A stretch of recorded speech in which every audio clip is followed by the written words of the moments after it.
عمرك جربت مرة إنك تتعلم حاجة جديدة عليك في ساعة؟ أتعلم حاجة جديدة عليا في ساعة؟ أيوة يا صديقي، زي ما بقولك كده، من الممكن أنت وأنت بتقلب في اليوتيوب لقيت كورس إنجليزي في ساعة، ولقيت كمان تعلم برمجة بلغة معينة في ساعة، وتعلم فريم وورك كاملة في ساعة، وفي قناة يوتيوب اسمها تعلم في ساعة. فهل الموضوع ده حقيقي؟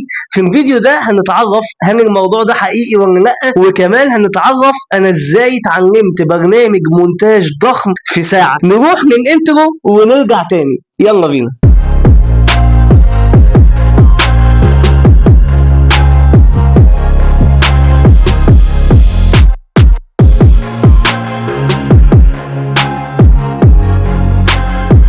فهل من الممكن إني أتعلم حاجة بيتاخد لها كورسات في شهور إن أنا أتعلمها في ساعة؟ وقبل ما نجاوب على السؤال ده لازم نكون عارفين الفرق ما بين التعلم وما بين الاحتراف. علشان تتعلم حاجة انت ممكن تتعلمها في ساعة، ولكن ده بشروط هنذكرها دلوقتي. واما الاحتراف انك انت تكون محترف الحاجة دي، فمستحيل انك انت تعمل ده في ساعة، لان احتراف شيء معين بيتطلب منك ممارسة وتكرار ووقت، فالساعة مش هتكفي انك انت تكون محترف. وبصراحة اللي خلاني اعمل الفيديو ده هو ان انا مريت بتجربة ان انا اتعلمت برنامج مونتاج في ساعة. البرنامج ده يا جماعة هو دافينشي ريزولف، اتعلمته في ساعة حرفيا. والفيديو اللي احنا بنتكلم فيه ده والفيديو اللي فات بتاع تحديد الاهداف هتلاقيه ان شاء الله في الديسكريبشن تحت او في الاي اللي فوق هنا، متمنتج بدافينشي ريزولف بعد ما اتعلمته في ساعة.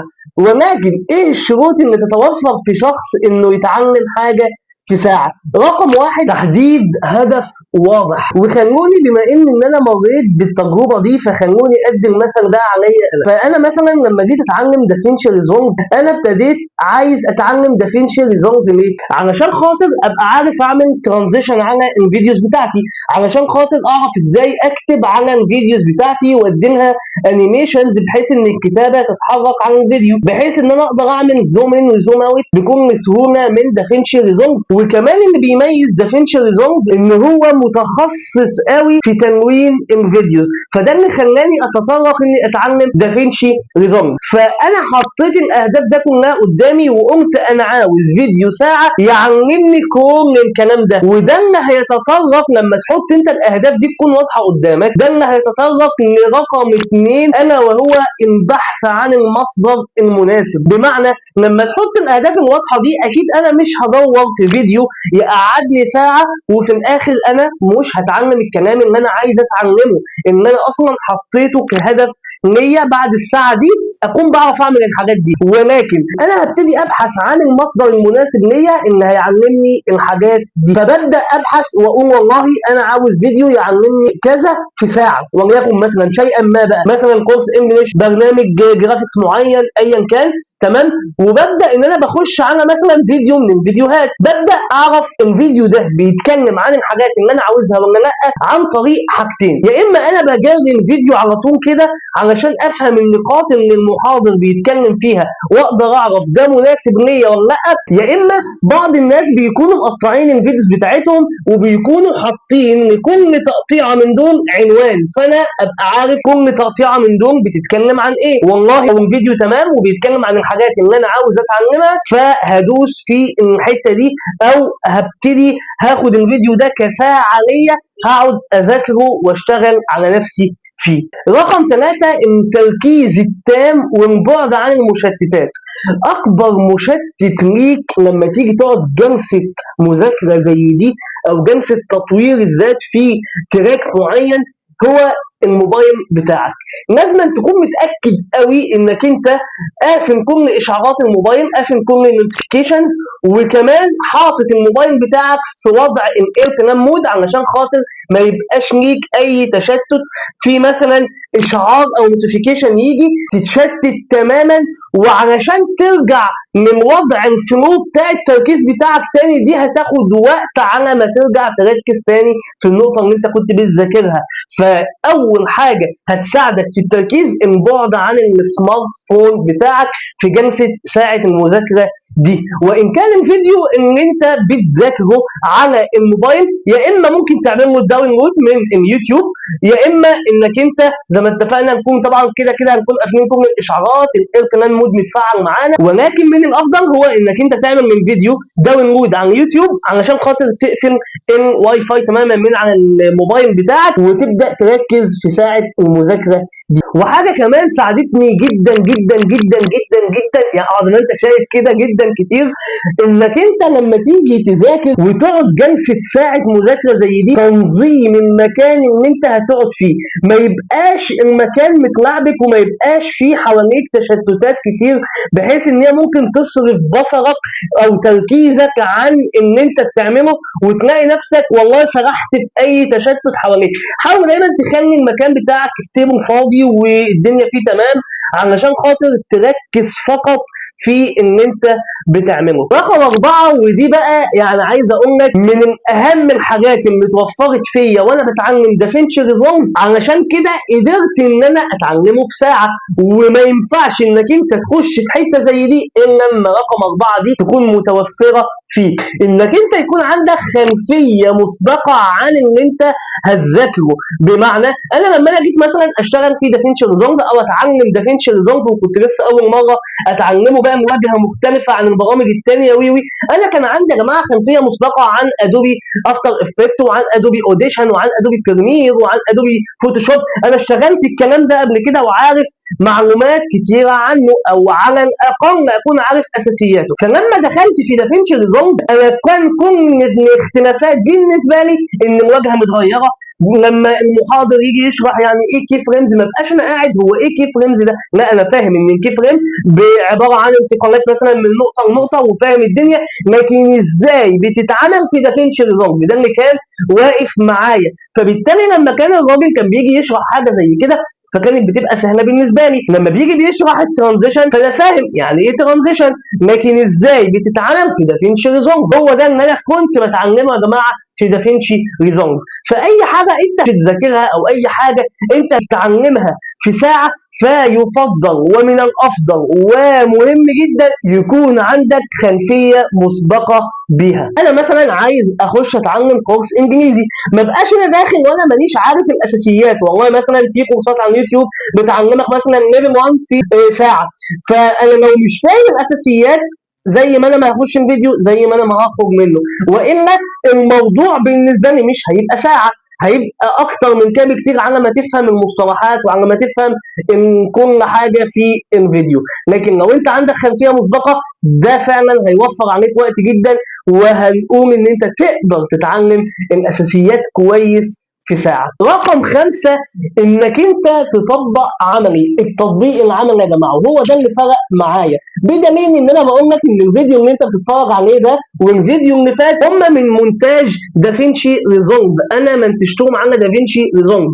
فده تطبيق عملي بيخليك انك انت تثبت المعلومه اكتر وترسخ المعلومه في ذهنك. وكمان وانت بتشتغل على كورس ساعه لازم كمان كل شويه توقف الفيديو وتطبق عملي، توقف الفيديو وتطبق عملي. انا كنت بعمل كده في خلال الساعه اللي انا قعدتها، كنت بوقف الفيديو واطبق ان الراجل بيعمله على بقى مشروع خاص بيا، على ان الراجل ده حاطط مثلا في الديسكربشن الريسورسز عشان خاطر نعمل زيه، فبنبدا ان احنا نعمل داونلود من الريسورسز دي ونبدا نقلد الراجل في اللي هو بيعمله. فبالتالي لما اعمل معاه حاجه زي كده اقدر اعمل ده لوحدي في مشاريع خاصه بيا. ولكن هناك بعض المميزات وبعض العيوب للطريقه دي. فايه هي المميزات وايه هي العيوب؟ فتعالوا نبدا بالمميزات. رقم 1 ودي حاجه مهمه جدا بيشجع الناس ان هم يبداوا.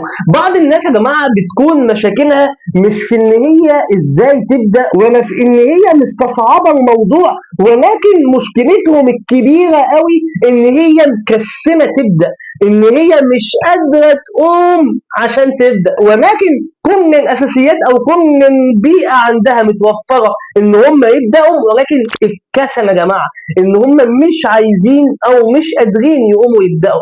فالطريقه دي فايه يعني يا عم اشوف فيديو بساعه فيلا نبدا. فالطريقه دي يا جماعه بتشجع كتير جدا ان الانسان يقوم يبدأ، يلا قوم ابدأ. وأول ما بتبدأ في الساعة دي بتلاقي نفسك انغمست وعاوز تتعلم أكتر فأكتر، فدي بتبقى بمثابة تشجيع ليك إنك أنت تبدأ وتكمل لحد ما توصل لمرحلة الاحتراف. وعلشان كده تاني ميزة في الموضوع ده يا جماعة إنك أنت بتاخد صورة عامة عن الموضوع وبتبدأ إنك أنت بعد كده بتطور فيه شيئا فشيئا. بمعنى انا مثلا لما اتعلمت دافنشي ريزولف في ساعه، انا اتعلمت اساسيات، اتعلمت واجهه البرنامج، اتعلمت، ولكن لما بحب اعمل حاجه او تريكايه ما اتشرحتش في الساعه دي، بروح اسرش عليها واجيبها وبوصل لها وبتعلمها بكل سهوله. ليه يا جماعه بكل سهوله؟ لان انا عندي الاساسيات، انا بنيت الاساسيات بتاعتي، فبالتالي لما باجي بوصل ان انا اتعلم معلومه جديده في البرنامج فبتبقى سهله عليا. رقم 3 انك انت لو عندك انترفيو في شركه معينه، او ان انت مثلا وليكن ان انت رايح مثلا بتشتغل جرافيك مثلا وليكن، فانت مثلا شغال فوتوشوب وشغال بريمير وشغال افتر افكت، لو كمان بتشتغل فيديو اديتنج، فانت بس ناقصك انك انت تتعلم انستريتور، والشركه هي ممكن تسالك في الانترفيو ده عن الانستريتور. ولكن انا عندي الاساسيات البسيطه بس، فانا فيديو زي ده ساعه ممكن يلم لي الدنيا كلها في ساعه واتعلم انستريتور، بحيث لما انا اكون رايح الانترفيو ابقى انا ملم بالبرنامج كله واقدر اجاوب على اسئله الانترفيو، وممكن فيما بعد كده اتطور في البرنامج. فحاجه زي كده ممكن تفيدك جدا. عندك صابح تاني يوم امتحان وعاوز تلم حاجه معينه في ساعه، اكيد لو ليها فيديو على يوتيوب مثلا ذاكر كذا في ساعه، هتلاقي حد بيشرحها تلم الدنيا كلها في ساعه. فالفيديوهات اللي زي دي بتكون مفيده في الحاجات دي، ولكن ما ننساش يكون عندك اساسيات الموضوع. وخد بالك من حاجه، ان الفكره دي لها اضرار واضرار كبيره جدا جدا جدا، ولكن احنا هنقول لك الاضرار دي علشان خاطر تتجنبها، لكن الموضوع فوائده اعظم من اضراره، بس تجنب الاخطاء دي. رقم 1 انك لو وصلت انك انت تحقق الاهداف المعينه اللي انت كنت كاتبها في انك انت عاوز تتعلم البرنامج ده عشانه او الجزئيه ده عشانه، ممكن تصل لمرحله ان انت خلاص بقيت تنين في الحته دي وبقيت جامد في البرنامج، وانت لسه ما هي الا مجرد اساسيات، وما تضطرش انك انت تطور نفسك فيه تاني. فده خطأ كبير جدا يا جماعه، اوعى تعمل ده. انت اتعلمت فيديو من دول مثلا، اتعلمت تريكات في ساعه معينه، قدرت ان انت تطلع بيه شغل بسيط تطور نفسك فيه بعد كده. اوعى تقول لا انا اتعلمت، لا انت ما اتعلمتش، انت دي مجرد ما هي الا اساسيات. لو اتطورت هتبدا تعرف الفرق بعد كده ما بين الشغل اللي انت كنت بتعمله بالاساسيات والشغل اللي انت هتعمله بعد كده لما هتكون محترف. فاحذر الخطأ ده. تاني خطأ معانا، وده خطأ برضه فادح جدا، انك انت ممكن توصل لمرحلة تقارن نفسك ما بينك وما بين شخص بقاله شهور في البرنامج او في الجزئية دي، ودي مصيبة بيقع فيها كتير من الناس يا جماعة. اوعى تقارن نفسك بحد، قارن نفسك بنفسك. قارن انت كنت ايه امبارح وبقيت ايه النهارده. اوعى تقارن نفسك بانك انت قعدت ساعه في تراك معين مقابل شخص قعد فيه شهور وسنين، علشان لو ده حصل هتلاقي نفسك بتحبط، وهتلاقي نفسك بتكتئب، وهتلاقي نفسك خلاص انا مش عاوز اتعلم حاجه تاني، انا هفضل فاشل. انت مش فاشل، ولكن هو بقاله سنين وشهور، انت بقالك ساعه. فاوعى تقارن نفسك بحد، اوعى تقع في الخطأ ده. رقم 3 ودي برضه من الاخطاء الكبيره، انك انت لما بتستعجل وبتتعلم بسرعه فانت بتنسى بسرعه. حطها قاعده، بتتعلم بسرعه بتساوي بتنسى بسرعه. طب يا سيدي امال بتكلمنا ليه في فيديوهات اتعلم في ساعه؟ هقول لك علشان خاطر النقطه الخامسه من الشروط اللي احنا ذكرناها، التطبيق العملي. يعني انا مثلا لما اتعلمت دافينشي ريزولف، لو انا جيت دلوقتي منتجت الفيديو ده والفيديو اللي فات بدافينشي ريزولف. هل انا كنت كل شويه بقعد ارجع للفيديو ده اتعمل ازاي وده اتعمل ازاي؟ لا. ليه؟ لان انا طبقت عملي وهو شغال، طبقت عملي على المشروع اللي فات، طبقت عملي على الفيديو، كده الدنيا اترسخت عندي. فلما اجي امنتج الفيديو ده مش هرجع لدافينشي ريزولف الا لو انا في تريكايه عاوز اعملها الراجل ما شرحهاش في الساعه دي، ببدا ان انا اسرش عنها زي ما اتكلمنا. فيديوهات اتعلم في ساعه مفيده جدا جدا جدا، ولكن لازم يكون متوفر فيك الخمس شروط اللي احنا ذكرناهم. فحبايب قلبي لو لسه بتكمل الفيديو لحد دلوقتي شابوك، ما تنساش سبسكرايب للقناه والشير للفيديو وتفعيل الجرس عشان يوصلك كل جديد من فيديوهاتنا. شكرا جدا ليكم والسلام عليكم ورحمه الله وبركاته.